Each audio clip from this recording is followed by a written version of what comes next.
Good morning साथियों।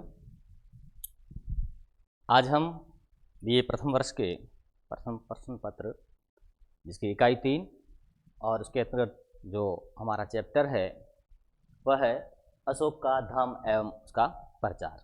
इसके बारे में अध्ययन करेंगे कि अशोक का धम्म क्या था और उसने जो है अपने धम्म यानी धर्म के प्रचार के लिए कौन कौन से कार्य किए और उन्होंने जो है धर्म प्रचारकों को देश के किन किन अंगों में भेजा और देश से बाहर भी किन राज्यों की तरफ या किन देशों की तरफ जो है धर्म के प्रचारक भेजे।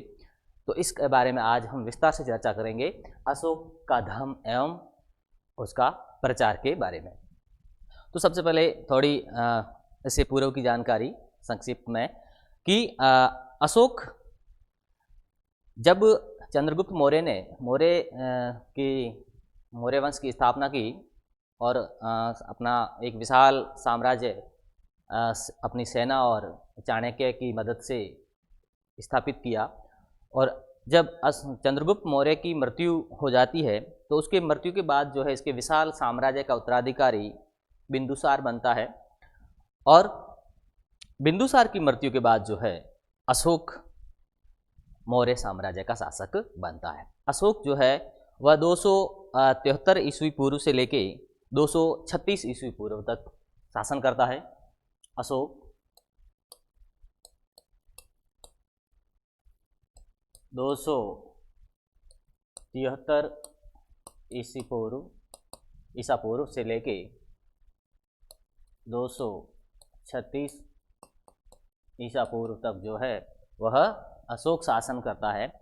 तो अशोक ने अपने शासनकाल के दौरान बहुत सारे ऐसे काम किए, जनहित के ऐसे कार्य किए जिसके कारण जो है उसे अशोक महान कहा गया, उसे महान सम्राटों की संज्ञा दी गई, उसे अशोक महान कहा गया। अशोक से पहले जो बिंदुसार था उनके बारे में, जो अशोक का पिता था उनके बारे में भी थोड़ी जानकारी कि इसके बिंदुसार को जो है क्या क्या नाम दिए गए थे। तो बिंदुसार को जो है यूनानी लोग अमित्रोचेटिस तथा अमित्रोचेट्स भी कहते थे और इसके साथ साथ इसको उसका नाम सिंहसेन और अमित्रघात भी मिलता है। मुख्य जो उसका प्रसिद्ध नाम वो अमित्रघात था बिंदुसार का, जो कई बार परीक्षा में प्रश्न भी पूछे जाते हैं। छोटा प्रश्न के अमित्रघात किस शासक को कहा जाता था, तो वो बिंदुसार को कहा जाता था। और बिंदुसार को सिंहसेन भी कहा गया है। कन्नड़ जैन ग्रंथ जो है उनमें उनको सिंहसार कहा गया था और इसके साथ साथ इसे भद्रसार नाम दिया गया, जो वायु पुराण में इसका उल्लेख मिलता है, भद्रसार का नाम मिलता है। और बारीसार जो है उसके अन्य पुराणों में इसका नाम मिलता है। सांची के एक अभिलेख में बिंदुसार का नाम मिलता है। सांची का जो एक अभिलेख है उसमें बिंदुसार का नाम मिलता है। बात करें अशोक की, क्योंकि अपना जो टॉपिक है वो मुख्य अशोक है, तो अब विस्तार से अशोक के बारे में चर्चा करेंगे कि अशोक जो जिसने 273 ईसा पूर्व से लेकर 236 ईसा पूर्व तक जो है मौर्य शासन किया, उसके बारे में कि अशोक जो है अपनी पिता बिंदुसार की मृत्यु के बाद अशोक शासक बना और इसका राज्याभिषेक जो है 269 ईस्वी पूर्व में किया गया। राज्याभिषेक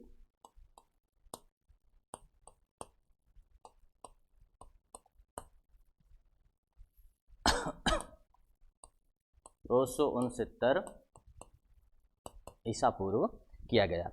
273 ईसा पूर्व से लेकर 269 ईसा पूर्व तक जो है जब बिंदुसार की मृत्यु हुई तो उनके पुत्रों के बीच में राज सिंहासन को प्राप्त करने के लिए, सत्ता को प्राप्त करने के लिए संघर्ष चला और इस संघर्ष में जो है अशोक विजयी हुए और उनका जो है 269 ईस्वी में जो है उसका राज्याभिषेक किया गया। कहा जाता है कि अशोक ने अपने बड़े भाई सुशर्मन, जिसे सुमन भी कहा गया है, उसको परास्त करके मार डाला और राज सत्ता पर अधिकार कर लिया। और इसके साथ साथ जो है ये भी कहा जाता है बौद्ध ग्रंथों के अनुसार, बौद्ध ग्रंथों में ये उल्लेख है कि अशोक ने अपने 99 भाइयों का वध करके राज सिंहासन प्राप्त किया था। अशोक, जिसे अशोक महान कहा गया, उनके अनेक नाम और उनको अनेक प्रकार की उपाधियां दी गई। तो अशोक के अन्य क्या नाम थे और उनकी क्या क्या उपाधियां थी, तो इसके बारे में बात करें तो अशोक के जो है उस अनेक नाम मिलते हैं, जैसे अशोक वर्धन जो विष्णु पुराण में मिलता है। विष्णु पुराण में जो है इसका नाम मिलता है अशोक वर्धन।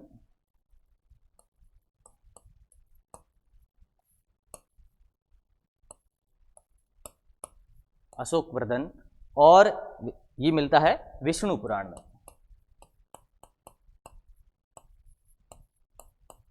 विष्णु पुराण में जो है इनका नाम अशोक वर्धन मिलता है। इसके साथ साथ जो है बुद्ध शाक्य इसका नाम मिलता है, उपाधि मिलती है, वह होता है मास्की अभिलेख में बुद्ध शाक्य। क्योंकि ये थोड़े छोटे छोटे प्रश्न हैं जिनको परीक्षाओं में पूछा जाता है। बुद्ध शाक्य जो मिलता है मास्की अभिलेख में।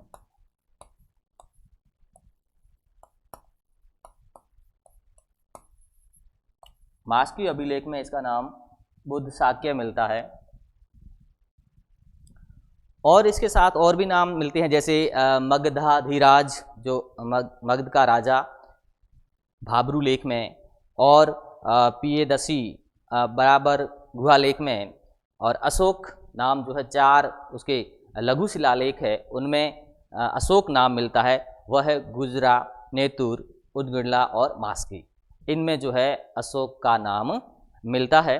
इसके साथ साथ इसे देवानाम प्रियदर्शी भी कहा जाता है, जो रुमिनदेई, निगलवा और गिरनार लेख में इसका नाम देवानाम प्रियदर्शी मिलता है। इसके साथ साथ इसे प्रियदर्शी नाम या उपाधि दी गई, जो विराट यानी भाब्रू लेख है और कांधार अभिलेख है, और इसके साथ साथ दीप वंश जो है ग्रंथ, उसमें जो इसका नाम प्रियदर्शी मिलता है। इसके साथ साथ इसका नाम देवानाम प्रिय या देवताओं का प्रिय भी मिलता है, वह 12वें एवं 13वें शिलालेख में मिलता है। तो अशोक के अनेक नाम मिलते हैं, जिसमें देवानाम प्रियदर्शी, देवानाम प्रिय और भी ऐसे नाम मिलते हैं। इसके साथ साथ महाभारत के आदि पर्व में अशोक को महासूर, वीर एवं अपराजित कहा गया है। महाभारत जो है हमारा ग्रंथ, उसमें अशोक को महासूर, वीर और इसके साथ साथ अपराजित कहा गया है। अशोक की सबसे प्रचलित या सर्वाधिक प्रचलित जो उपाधि थी वह प्रियदर्शी थी। ये मुख्य है कि इसकी सबसे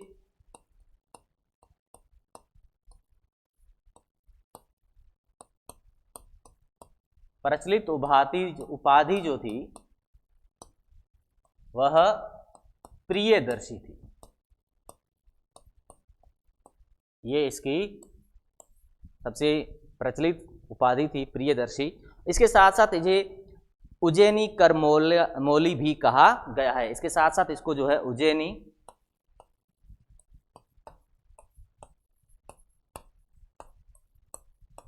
उज्जैनी करमौली भी इसका नाम दिया गया है। उज्जैनी करमौली भी कहा जाता है, काफ़ी इसकी प्रसिद्ध थी। अशोक जब सम्राट बना तो उसके बाद उसने मौर्य शासन संभाला, और मौर्य शासन संभालने के बाद उन्होंने कौन कौन सी विजय की, तो इसमें प्रमुख सिर्फ 2 ही विजय मिलती है अशोक की, क्योंकि उसके बाद जो है उसने युद्ध करना बंद कर दिया, बौद्ध धर्म अपना लिया, और उसके बाद जो है उसने बिल्कुल शांतिपूर्ण शासन किया और अपने बौद्ध धर्म का प्रचार किया। तो उसकी प्रमुख विजय में से एक विजय है कश्मीर विजय। इसका उल्लेख जो है कल्हण की राज तरंगिणी में मिलता है। कल्हण की राज तरंगिणी के अनुसार अशोक कश्मीर का प्रथम मौर्य सम्राट था। अशोक जो था वह कश्मीर का प्रथम मौर्य सम्राट था, और उसी ने जो है कश्मीर घाटी में श्रीनगर, जो नगर है श्रीनगर नगर, उसकी स्थापना अशोक द्वारा की गई थी। श्रीनगर जो कश्मीर में है, श्रीनगर की स्थापना जो है अशोक द्वारा की गई थी, ऐसा राज तरंगिणी जिसके लेखक कल्हण थे उनके अनुसार उल्लेख मिलता है कि श्रीनगर की स्थापना जो है अशोक ने की थी। इसके बाद कलिंग विजय का उल्लेख मिलता है। कलिंग विजय जिसमें बहुत ही भयानक नरसंहार हुआ, और उस नरसंहार की भयानकता और विभत्सता को देख के अशोक का हृदय परिवर्तित हो जाता है, और वह जो है युद्ध करने से मना कर देता है, युद्ध करना बंद कर देता है और युद्ध घोष की जगह जो है धर्म घोष का नारा देता है, धर्म घोष अपना लेता है। तो कलिंग विजय, कलिंग जो था वह मगध के पड़ोस में ही एक शक्तिशाली और बहुत समृद्ध राज्य था और उसकी समृद्धि के कारण ऐसा माना जाता है कि कलिंग की समृद्धि को प्राप्त करने के लिए, उसकी धन संपदा को प्राप्त करने के लिए अशोक ने कलिंग पर आक्रमण किया, ऐसा उल्लेख मिलता है, ऐसा माना जाता है। हाथी गुम्फा अभिलेख जो खारवेल का है से स्पष्ट यह ज्ञात होता है कि कलिंग पर उस समय नंदों का अधिपत्य था। जो नंद वंश था उस समय कलिंग पर जो अधिकार था वह नंद वंश का था। ये हाथी गुम्फा अभिलेख से जो है विदित होता है या ज्ञात होता है।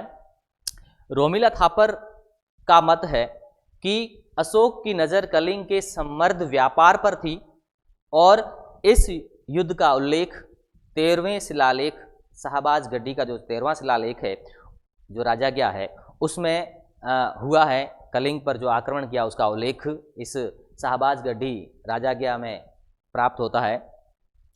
यह युद्ध अशोक के राजाभिषेक के 8वें वर्ष बाद अर्थात 9वें वर्ष में लड़ा गया और तथा राज्य प्राप्ति के 13वें वर्ष जो है अर्थात 261 ईस्वी पूर्व में कलिंग और अशोक के बीच में युद्ध हुआ था, यह ज्ञात होता है। और युद्ध इतना भयानक था कि इसमें भयंकर नरसंहार हुआ और कहा जाता है, ऐसा माना जाता है कि इस युद्ध में लगभग 1 लाख लोग मारे गए और 1,50,000 के करीब जो है युद्ध बंदी बना लिए गए, लोगों को कैद कर लिया गया, बंदी बना लिया गया। और इस स्थल पर, जिस स्थल पर यह युद्ध हुआ वहाँ पर वर्तमान में शांति स्तूप निर्मित है। जिस स्थान पर यह युद्ध लड़ा गया था उस स्थान पर वर्तमान समय में शांति स्तूप निर्मित है।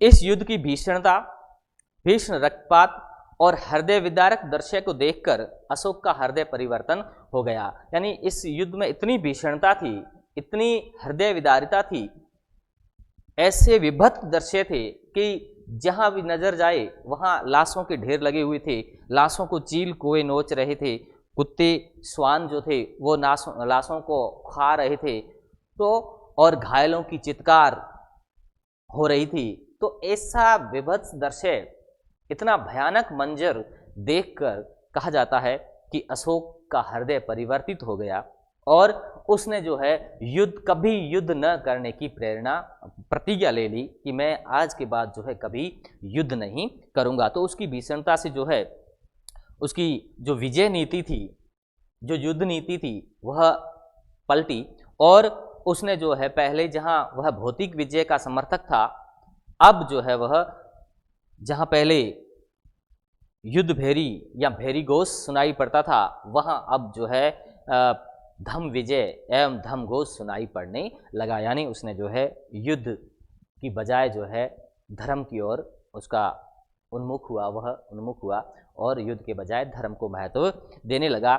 वस्तुतः कलिंग विजय एवं मगध में कलिंग का विलय उस राजनीतिक प्रक्रिया की अंतिम परिणति थी जिसकी शुरुआत जो है बिंबिसार के अंग विजय से हुई थी। जो बिंबिसार था जिसने अंग जो महाजनपद था उस पर अधिकार किया था, तो यह उसकी अंतिम परिणति थी, ऐसा कहा जाता है।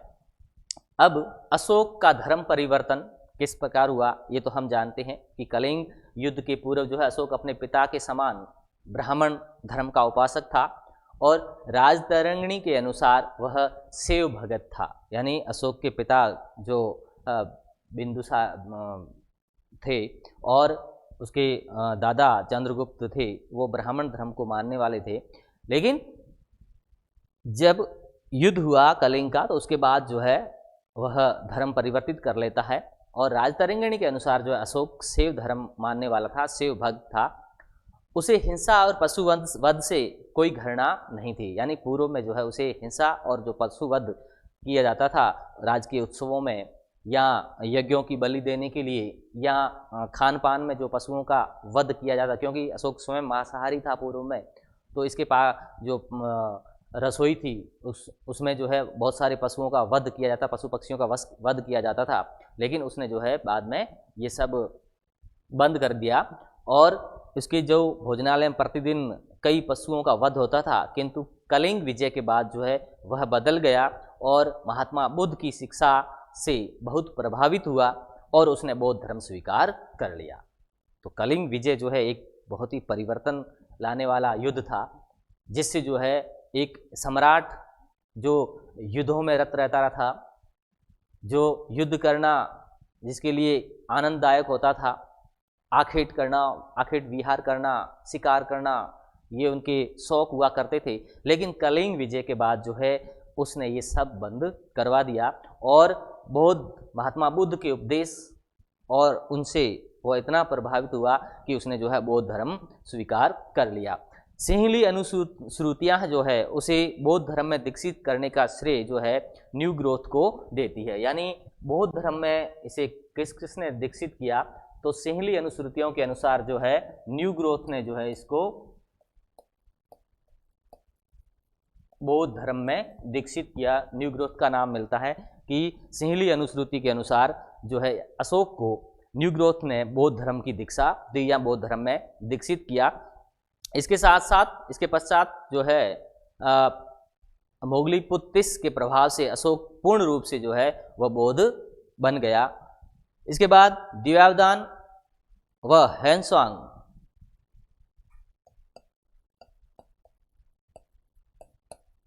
दिव्यावदान जो ग्रंथ है उसके अनुसार और हैंसवांग के अनुसार जो है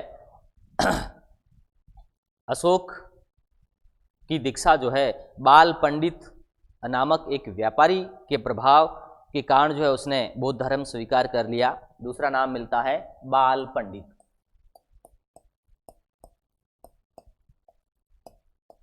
बाल पंडित जो एक व्यापारी था जिसने 7 वर्ष की उम्र में ही बौद्ध धर्म ग्रहण कर लिया था, जो बौद्धिस्ट हो गया था, तो उसके प्रभाव के कारण ऐसा माना जाता है कि दिव्यावदान और हैंसवांग के अनुसार कि उसने जो है अशोक बाल पंडित से काफ़ी प्रभावित हुआ और उसने जो है बौद्ध धर्म ग्रहण कर लिया। इसके साथ साथ इसमें यह भी उल्लेख मिलता है कि उसने जो है उपगुप्त था जो गुरु था उससे बौद्ध धर्म की दीक्षा ली। तो एक नाम और मिलता है उपगुप्त। उपगुप्त जिनसे जो है बौद्ध धर्म की उसने दीक्षा ली, बौद्ध धर्म ग्रहण किया। 13वें शिलालेख के अनुसार राज्याभिषेक के 8वें वर्ष वह बौद्ध हुआ था। जो 13वां शिलालेख है अशोक का, उसके अनुसार जब अशोक का राज्याभिषेक हुआ तो उसके 8वें वर्ष बाद जो है उसने बौद्ध धर्म ग्रहण कर लिया, वो बौद्धिस्ट हो गया। बौद्ध धर्म ग्रहण करने के पश्चात अशोक ने बौद्ध तीर्थ स्थलों की यात्रा की और 8वें शिलालेख के अनुसार उसकी प्रथम धार्मिक यात्रा राज्याभिषेक के 10वें वर्ष हुई थी। यानी जो 8वां शिलालेख है उसके अनुसार जो है यह उल्लेख है कि उसकी प्रथम जो धार्मिक यात्रा थी वह राज्याभिषेक के 10वें वर्ष में हुई थी। बौद्ध धर्म ग्रहण करने के बाद 2.5 वर्ष तक जो है वह साधारण उपासक बना रहा और इसके बाद जो है बौद्ध संघ में वह शामिल हो गया और भिक्षु गतिक बन गया। यानी 2.5 वर्ष तक तो वो साधारण उपासक बना रहा बौद्ध धर्म का, लेकिन 2.5 वर्ष के बाद जो है वह बौद्ध संघ में शामिल हो गया और भिक्षु गतिक बन गया। इसके साथ साथ भाब्रू अभिलेख में अशोक कहता है कि जो कुछ भगवान बुद्ध ने कहा है, जो अशोक का भाब्रू अभिलेख है उसमें उल्लेखित है कि जिसमें अशोक कहता है कि जो कुछ भगवान बुद्ध कहता है या भगवान बुद्ध ने कहा है वह सही है। जो कुछ भगवान बुद्ध ने कहा है वह सही है। और मास्की लेख में स्वयं को वह बुद्ध उपासक कहा है। मास्की अभिलेख में यह थोड़ा महत्वपूर्ण, जो मास्की अभिलेख में जो है उसने स्वयं को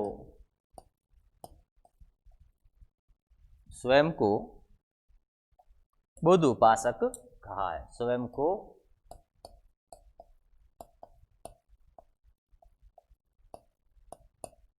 बुद्ध उपासक कहा है। मास की अभिलेख में स्वयं को बुद्ध उपासक कहा है। अब अशोक का धर्म क्या था, यानी अशोक का धर्म क्या था, ये जिसने जो अशोक ने धर्म चलाया या धर्म चलाया वह क्या था, उसके बारे में चर्चा की। वह धर्म वास्तव में बौद्ध धर्म था या उसका स्वयं का कोई धर्म था, व्यक्तिगत धर्म था, क्या था, उसके बारे में। तो अशोक का धर्म में, अशोक अपने धर्म के कारण ही विश्व इतिहास में प्रसिद्ध है। अशोक ने जो धर्म प्रचार किया या जो धर्म के कार्य किए उसके कारण ही वह इतिहास में प्रसिद्ध हुआ।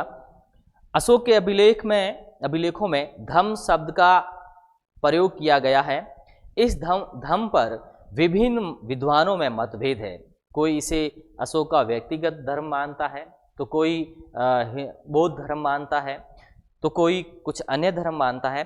तो जो अशोक का जो धर्म था वह वास्तव में व्यक्तिगत धर्म था या बौद्ध धर्म उसने अपनाया था या उसका कोई और कारण क्या था, तो ये समय इस विषय में जो है विभिन्न विद्वानों में जो है मतभेद है। कुछ विद्वानों के अनुसार, जैसे डॉक्टर फ्लीट कहते हैं कि यह उसका राजधर्म था। जो अशोक का धर्म था वह फ्लीट महोदय के अनुसार जो है वह इसका राजधर्म था। इसके साथ साथ डॉक्टर राधा मुकुंद मुखर्जी जो कहते हैं वह कहते हैं कि अशोक का जो धर्म है वह एक मानव धर्म है, यानी सब मनुष्य के लिए, किसी विशेष एक धर्म या जाति के लिए नहीं है, जबकि यह एक मनुष्य मात्र के लिए, मानव मात्र के लिए था और यह एक मानव धर्म था। ऐसा डॉक्टर राधा मुकुंद मुखर्जी मानते हैं। इसके साथ साथ रोमिला थापर जो विद्वान इतिहासकार हमारे हैं, रोमिला थापर के अनुसार धम्म अशोक का आविष्कार था जिसे उसने प्रशासनिक हितों को ध्यान में रखकर दिया था। रोमिला थापर के अनुसार, जो इतिहासकार है रोमिला थापर, उनके अनुसार कि अशोक का जो धम्म था वह एक आविष्कार था जिसे उसने प्रशासनिक हितों को ध्यान में रखकर दिया था। इसके साथ साथ D.R. भंडारकर कहते हैं कि अशोक जो था या उसका जो धर्म था वह बौद्ध धर्म का उपासक था, यानी वह बौद्ध धर्म का था, वो बौद्ध धर्म था। धर्म क्या है?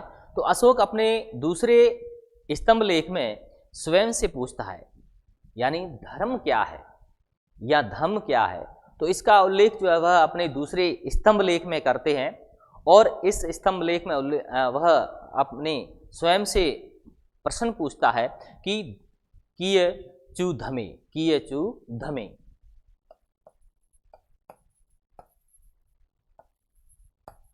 यानी धर्म क्या है, कियचु धमे, वह अपने स्वयं से प्रश्न करते हैं। दूसरा स्तंभ लेख, दूसरे स्तंभ लेख में वह स्वयं से प्रश्न करते हैं कि धर्म क्या है, कियचु धमे, यानी धर्म क्या है, और फिर इसी का उत्तर वह स्वयं देते हैं और आगे कहते हैं, इसका उत्तर देते हुए कहते हैं कि वह स्वयं ही उत्तर देते हैं और कहते हैं कि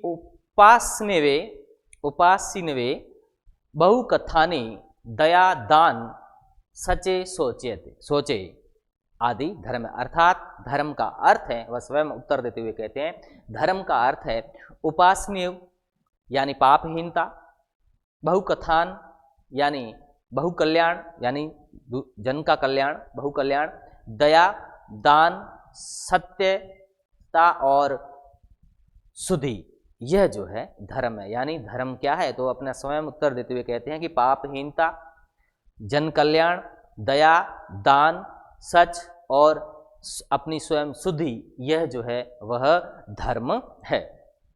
अपने धर्म के अनन्य आचार तत्वों का उल्लेख करते हुए अशोक अपने प्रथम शिलालेख में कहता है, जो उसका प्रथम शिलालेख है उसमें अन्य तत्वों का, धर्म के अन्य तत्वों का उल्लेख करते हुए वह कहते हैं, अशोक कहता है कि यज्ञ अथवा भोजन के लिए पशुओं की हत्या न करना उचित है। वह अपने प्रथम शिलालेख में ये कहते हैं कि भोजन के लिए या फिर किसी यज्ञ या उत्सव के लिए जो पशुओं की हत्या की जाती है वह उचित नहीं है, वह गलत है। अपने 5वें स्तंभ लेख में ऐसे पशु पक्षियों की उसने बहुत लंबी सूची दी है। जो उनका 5वां स्तंभ लेख है उसमें जो है अशोक ने ऐसे अनेक पशु पक्षियों की बहुत लंबी सूची दी है जिनका वध करना उन्होंने वर्जित कर दिया था।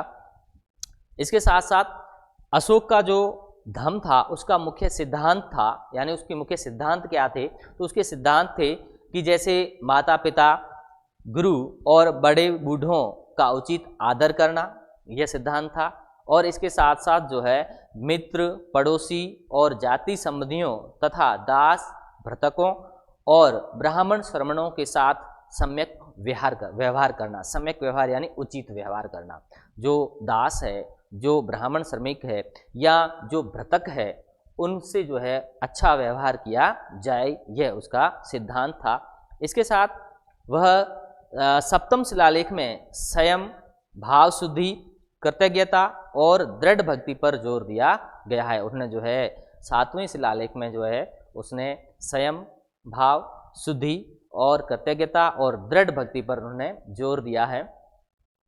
तो सप्तम शिलालेख, जो सप्तम स्तंभ लेख है उसमें मोद यानी प्रसन्नता और साधुता अर्थात सज्जनता पर जोर दिया गया है। द्वितीय लघु शिलालेख में इन पर विस्तृत प्रकाश डाला गया है, यानी कैसा व्यवहार करना चाहिए, कैसा आचरण करना चाहिए, तो उसके बारे में जो द्वितीय लघु शिलालेख है उसमें विस्तृत रूप से इस पर प्रकाश डाला गया है, चर्चा की गई है।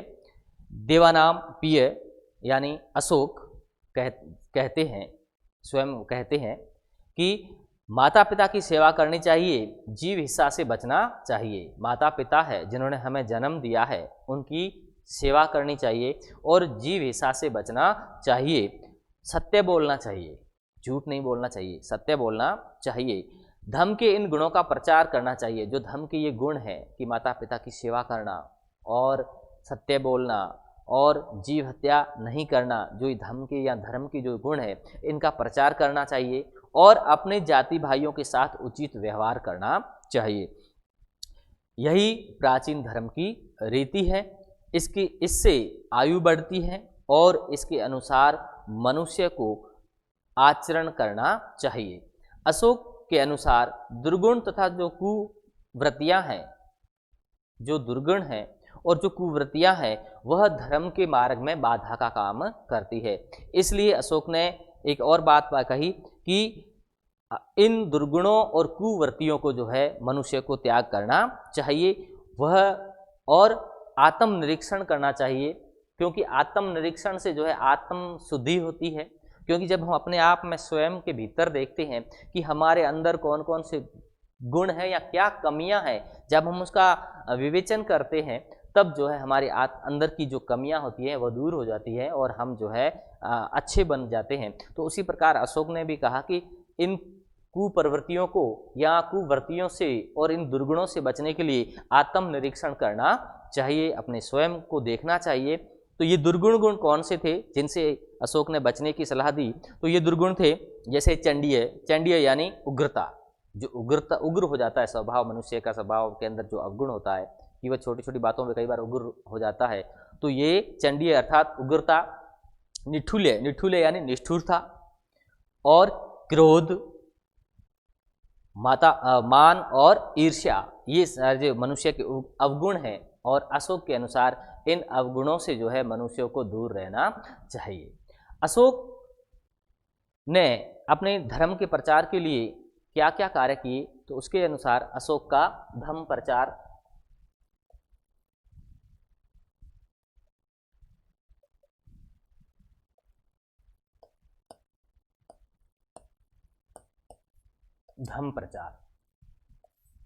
धर्म प्रचार एक शासक के रूप में उदार एवं सहिष्णु विचारधारा रखते हुए भी अशोक ने, यानी अशोक जो है वह धर्म सहिष्णु था, उदार था, लेकिन फिर भी जो है उसने तन मन धन से जो है बौद्ध धर्म की उन्नति में विशेष रुचि ली और बौद्ध धर्म का प्रचार प्रसार किया और इसके प्रचार एवं प्रसार के लिए उसने अनेक महत्वपूर्ण कार्य किए। तो अशोक ने अपने धर्म यानी कि बौद्ध धर्म जो अपना लिया था उसके प्रचार और प्रसार के लिए बहुत सारे कार्य किए।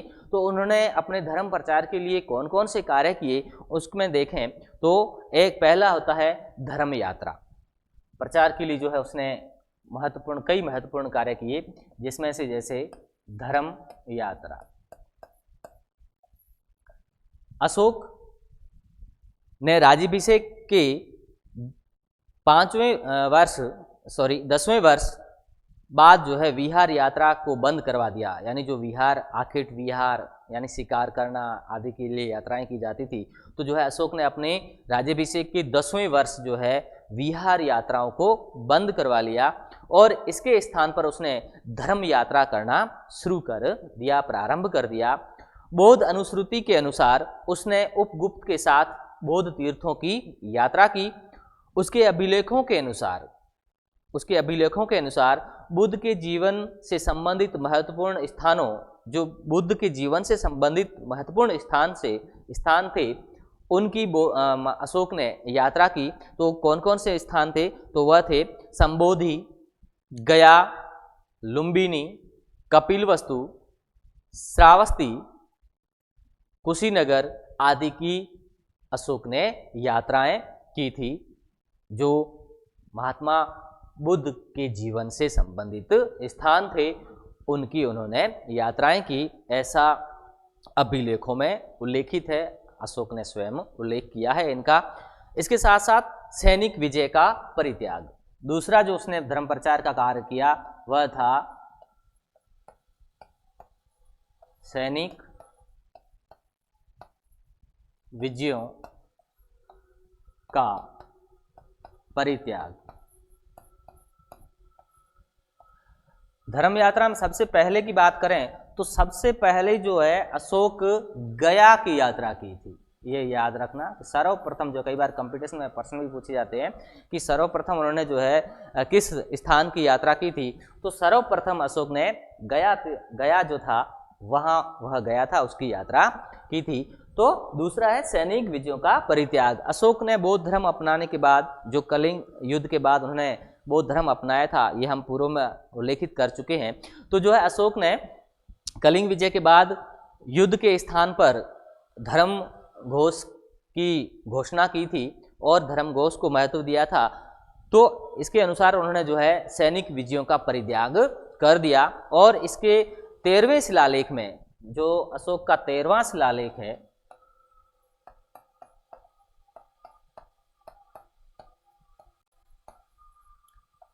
अशोक का जो 13वां शिलालेख है, अशोक के 13वें शिलालेख में सैनिक विजयों के स्थान पर धर्म विजय का निश्चय किया, ऐसा उल्लेख किया गया है। जो 13वां शिलालेख है इसमें यह उल्लेखित किया गया है कि अशोक ने जो सैनिक विजयों के स्थान पर जो है धर्म विजय का निश्चय किया था। इसके साथ साथ चौथे शिलालेख में से यह ज्ञात होता है कि उसके राज्य में भेरी घोष यानी कि युद्ध घोष के स्थान पर धर्म घोष रहा था। जो तो चौथा शिलालेख है इसमें यह उल्लेखित होता है या यह ज्ञात होता है कि उसके राज्य में भेरी घोष के स्थान पर धर्म घोष रहा था, ऐसा इसमें उल्लेखित किया गया है। तीसरा महत्वपूर्ण कार्य अशोक ने धर्म प्रचार के लिए किया वह था पशु हत्या पर रोक। पशु या पक्षी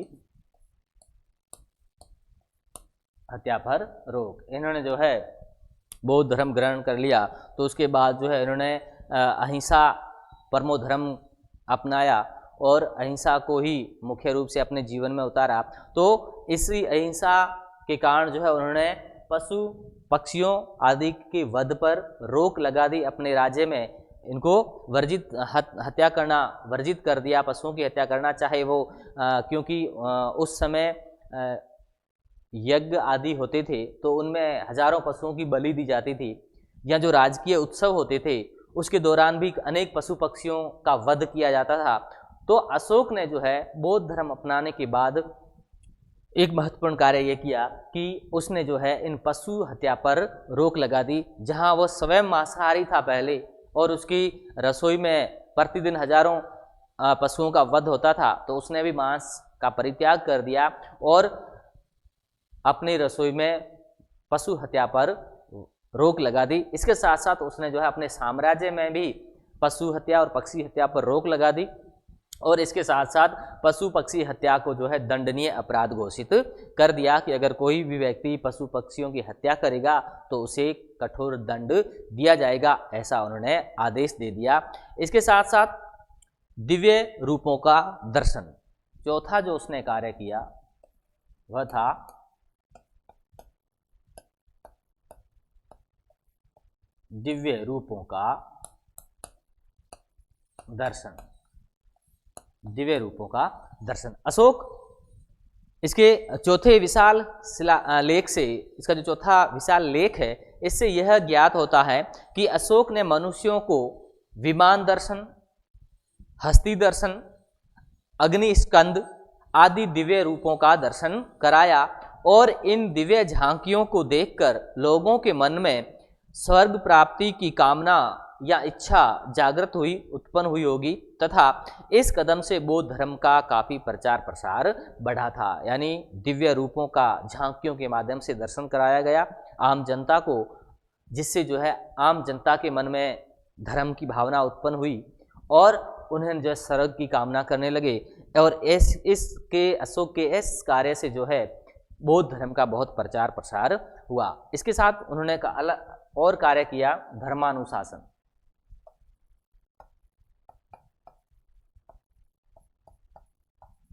यानी कि धर्म के अनुसार आचरण करना।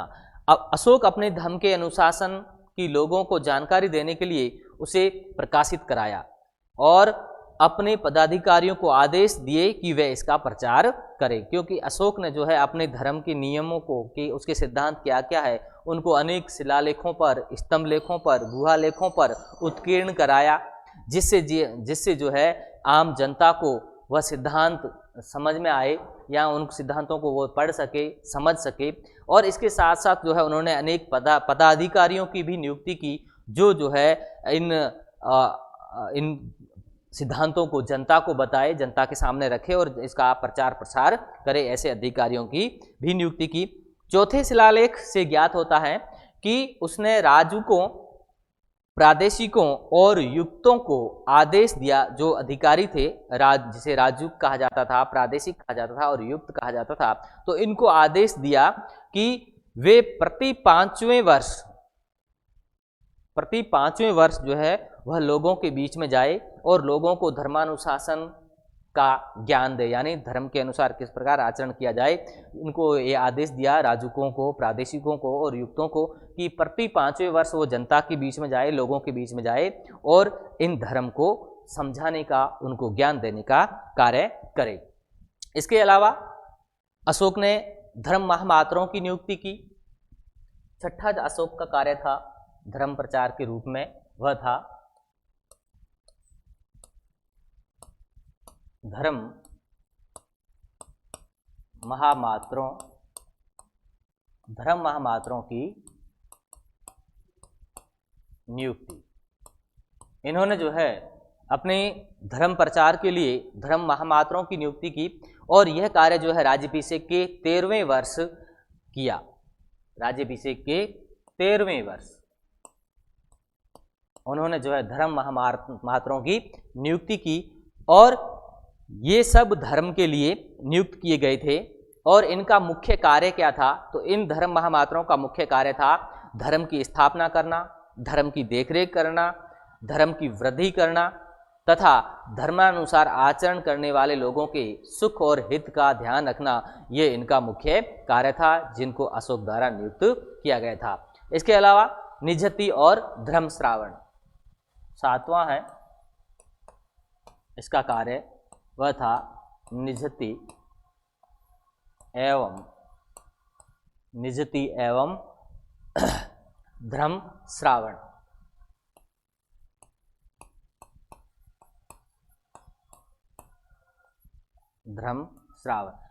उन्होंने 7वां जो मुख्य महत्वपूर्ण कार्य किया वह था निजति और धर्म श्रावण। यह आध्यात्मिक उन्नति के लिए निजति यानी आत्मनिरीक्षण करना और का सिद्धांत दिया और समय समय पर जनता को धर्म संदेश देता रहा, धर्म श्रवण करता रहा। निजति का मतलब था आत्मनिरीक्षण, यानी अपने अंदर झांकना, और अपनी अपनी जो बुराइयां हैं उनको दूर करना, जो हमारे अंदर दुर्गुण है या जो बुरी प्रवृत्तियां हैं वह हम आत्मनिरीक्षण से ज्ञात होती है हमें और हम उनको दूर कर सकते हैं। तो इस प्रकार उन्होंने ये सिद्धांत दिया कि निर्जति का सिद्धांत दिया, और इसके साथ साथ धर्म श्रावण, यानी वह समय समय पर जनता के बीच में जाता और धर्म के उपदेश देता या कहता, तो जो है यह संदेश देता रहता था। आठवां उनका मुख्य कार्य था हिंसा का निषेध। आठवां जो धर्म प्रचार के रूप में कार्य किया गया वह था हिंसा का निषेध। उन्होंने जीव हत्या पर रोक लगा दी।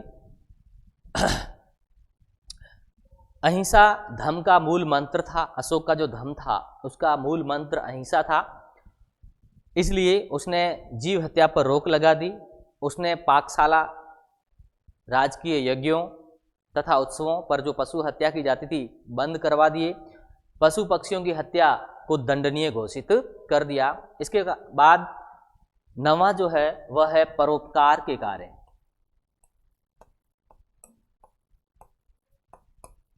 परोपकार कार्य, अशोक ने जन कल्याण के लिए अनेक परोपकार के कार्य किए, जिसमें जैसे वृक्ष लगाना ताकि जो है पशु पक्षी और मनुष्यों को छाया प्राप्त हो सके, तो जैसे वृक्ष लगाना, कुएं खुदवाना और धर्मशालाएं बनाना जहां से जो यात्री जो थे उनको सुविधा प्राप्त हो सके, और इसके साथ साथ जलशालाएं बनाना आदि जो है अनेक परोपकार के कार्य किए। और अशोक के इन्हीं परोपकार के कार्यों के कारण जो है अशोक को महान कहा जाता है, क्योंकि इन्होंने अनेक जनहित के कार्य किए। जैसे धर्मशालाएं, बहुत सारी धर्मशालाएं खुलवाई, सड़कों के किनारे पेड़ पौधे लगाए ताकि जो है राहगीरों को और जानवरों को और पशुओं को छाया प्राप्त हो सके।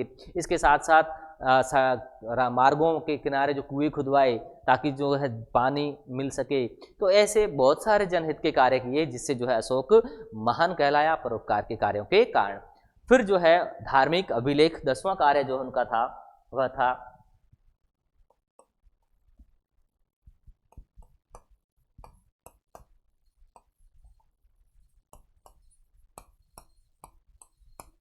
धार्मिक अभिलेख। अशोक ने धर्म प्रचार के लिए चट्टानों, पत्थरों को खुदवाया, जिससे कि जनसाधारण, यानी कि अशोक ने अपने धर्म के प्रचार के लिए चट्टानों, पत्थरों पर जो है उत्कीर्ण करवाए, सिद्धांत उत्कीर्ण करवाए, उपदेश उत्कीर्ण करवाए, जिससे जो है जनसाधारण को धार्मिक सिद्धांतों की जानकारी आसानी से हो सके। उन्होंने बहुत सारे स्तंभ लेख लिखे, गुहा लेख लिखे, तो और बड़े बड़े पत्थरों पर जो है धर्म की बातें लिखवाई, जिसके कारण जो है आम जनता को जो है इस धर्म की जानकारी प्राप्त हो सके, आसानी से जनता जो है उस धर्म को समझ सके। तो ऐसे अशोक ने बहुत सारे कार्य किए। इसके साथ साथ पाली भाषा का प्रयोग, जो उनका दूसरा अलग था एक धर्म प्रचार के लिए ही कार्य, वह था पाली भाषा का प्रयोग।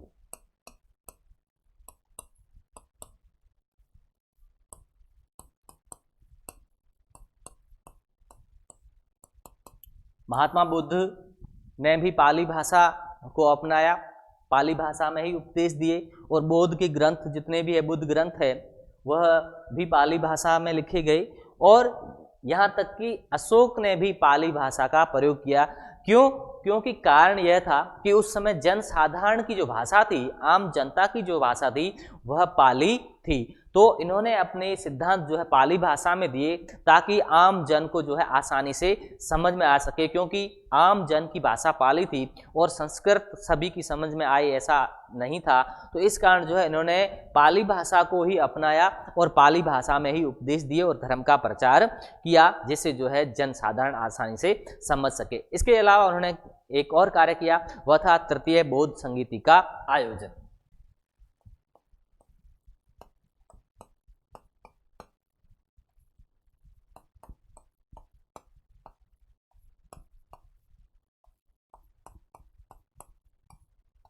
तृतीय बौद्ध संगीति का आयोजन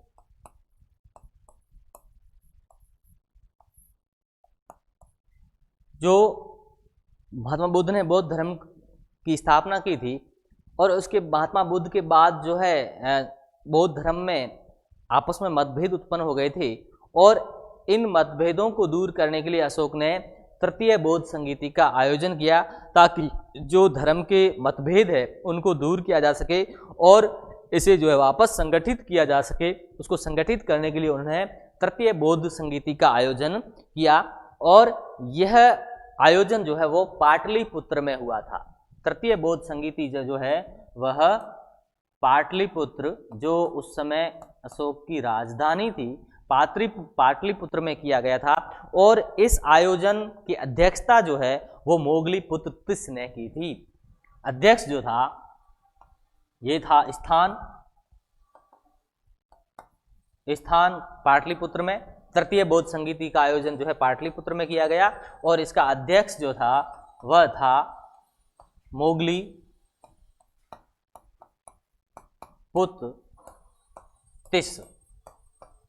मोगलीपुत्र तिस इस तृतीय बौद्ध संगीति का अध्यक्ष था, और यह सम्मेलन जो है 9 माह तक चलता रहा। यह सम्मेलन जो है 9 माह तक चलता रहा। यह सम्मेलन 9 माह तक चलता रहा। इस सम्मेलन में जो है बौद्ध धर्म में जो मतभेद उत्पन्न हो गए थे, उन मतभेदों को दूर करने का प्रयास किया गया, और इसके साथ साथ बौद्ध धर्म को संगठित करने का भी प्रयास किया गया। इसके साथ साथ तीसरा अगला जो कार्य किया बौद्ध धर्म के प्रचार के लिए या प्रसार के लिए, वह था विदेशों में धर्म प्रचार।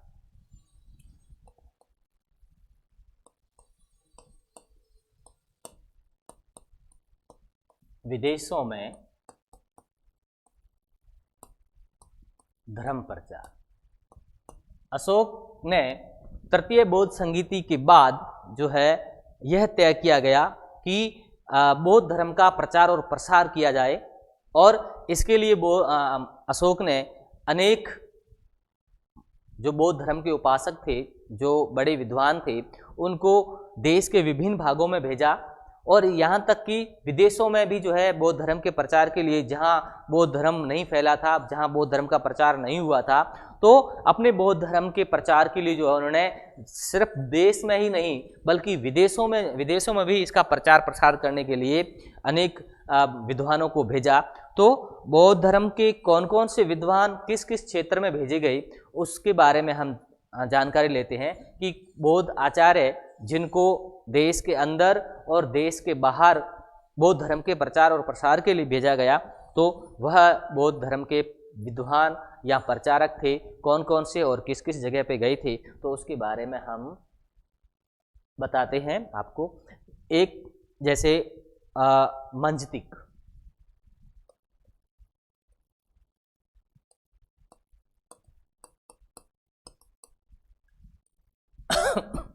जो बौद्ध प्रचारक था या बौद्ध आचार्य था, यह कश्मीर और गांधार भेजा गया। यह जो है कश्मीर एवं गांधार, जहाँ की गांधारी थी, गांधारी जो महाभारत में उल्लेखित है गांधारी, तो मंजतिक को जो है कश्मीर एवं गांधार में बौद्ध धर्म के प्रचार और प्रसार के लिए भेजा गया। इसके बाद महादेव दूसरा जो बौद्ध उपासक था या बौद्ध भिक्षु था या बौद्ध आचार्य था,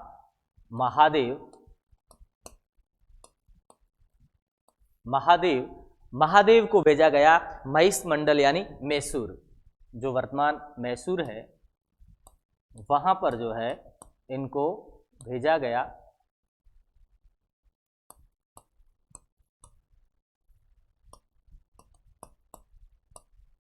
मैसूर में जो है महादेव आचार्य को भेजा गया। इसके बाद महारक्षित,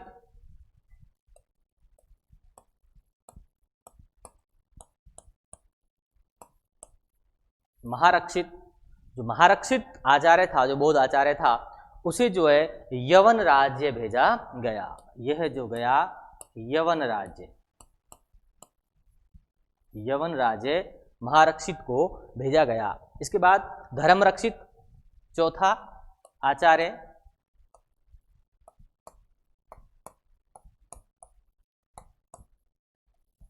चौथा आचार्य जो धर्म रक्षित था, इसे अप्रांत यानी पश्चिमी भारत,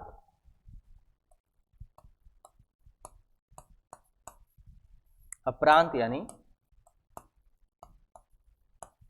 जो भारत का पश्चिमी भाग था वहां इसे धर्म रक्षित को भेजा गया, और मंझिम जिसे भेजा गया, पांचवा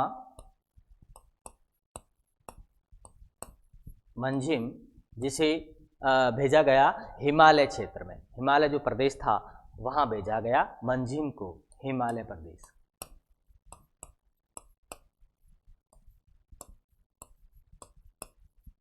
हिमालय प्रदेश मंझिम को भेजा गया, और महाधर्म रक्षित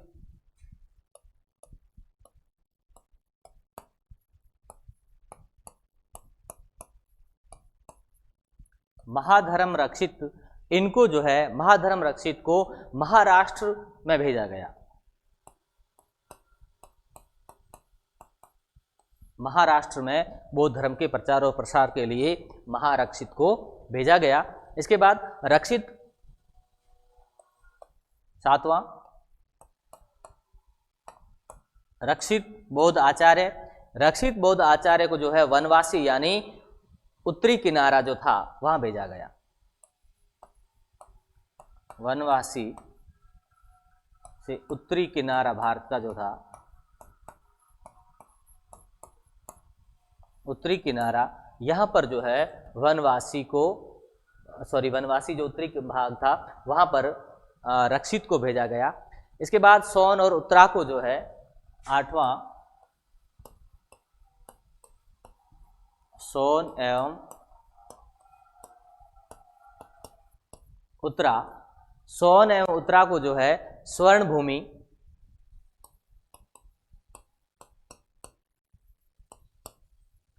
स्वर्ण भूमि भेजा गया बौद्ध धर्म के प्रचार और प्रसार के लिए।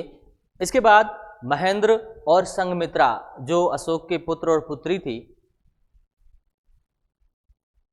नम्मा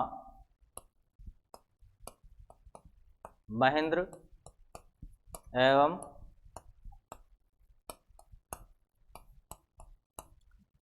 संघमित्रा जो अशोक के पुत्र और पुत्री थी, इनको जो है सिंहल देश यानी कि लंका भेजा गया, सिंहल यानी लंका बौद्ध धर्म के प्रचार प्रसार के लिए भेजा गया। तो इस प्रकार अशोक महान ने जो है बौद्ध धर्म के प्रचार के लिए न केवल देश में बल्कि विदेशों में भी धर्म प्रचारक भेजे, बौद्ध उपासक या बौद्ध आचार्य भेजे, जहां पर जो है धर्म का प्रचार और प्रसार हो सके। तो धर्म के प्रचार के लिए कौन कौन से भेजे, जैसे मंजतिक था वह कश्मीर एवं गांधारी भेजा गया, महादेव जो था वह महिष मंडल यानी कि मैसूर भेजा गया, महारक्षित यवन राज्य भेजा गया, धर्म रक्षित अप्रांत यानी पश्चिमी भारत भेजा गया, मंजिम जो था वह हिमालय प्रदेश भेजा गया, महाधर्म रक्षित जो था वह महाराष्ट्र भेजा गया, रक्षित को वनवासी यानी कि उत्तरी किनारे क्षेत्र में भेजा गया, सोन एवं उत्तरा को स्वर्ण भूमि भेजा गया, और महेंद्र एवं संघमित्रा को जो है सिंहल यानी लंका देश भेजा गया बौद्ध धर्म के प्रचार और प्रसार के लिए। तो इस प्रकार विदेशों और भारत के विभिन्न भागों में बौद्ध धर्म के प्रचारक गए और वहां पर जो बौद्ध धर्म का प्रचार कार्य किया। इस प्रचार कार्य की पुष्टि जो है अनेक साहित्यिक और अभिलेखों से प्रमाणिक होती है। बहुत सारे अभिलेखों में और साहित्यिक सामग्री से जो है इस कार्य की पुष्टि होती है कि अशोक ने धर्म प्रचार के लिए या बौद्ध धर्म के प्रचार और प्रसार के लिए देश के विभिन्न भागों में और यहाँ तक कि विदेशों में भी प्रचारक भेजे थे। तो इसकी पुष्टि जो है अभिलेखीय प्रमाणों से भी होती है और इसके साथ साथ साहित्यिक प्रमाण जो तत्कालीन लिखे गए उनसे भी होती है। अशोक के दूसरे, पांचवें, 13वें शिलालेखों तथा सांची स्तूप के लेखों से भी बौद्ध धर्म के प्रचारकों पर प्रकाश पड़ता है। यानी जो अशोक का दूसरा, 5वां, 13वां शिलालेख है और इसके साथ साथ सांची स्तूप जो है उससे भी इस बात का ज्ञान होता है या प्रकाश पड़ता है कि बौद्ध धर्म के प्रचारक गए थे। और इसके साथ साथ धौली एवं जो लेख है, जो जिसे पृथक कलिंग लेख या पृथक कलिंग प्रज्ञापन कहा जाता है, तो उसमें अशोक कहता है कि संपूर्ण प्रजा यह मेरी संतान है। ये परीक्षा में कई बार प्रश्न भी पूछा जाता है। तो जो दो पृथक कलिंग लेख धौली और जोगढ़, ये याद रखना थोड़ा, धौली एवं जोगढ़, गढ़ जिसे पृथक कलिंग, दो पृथक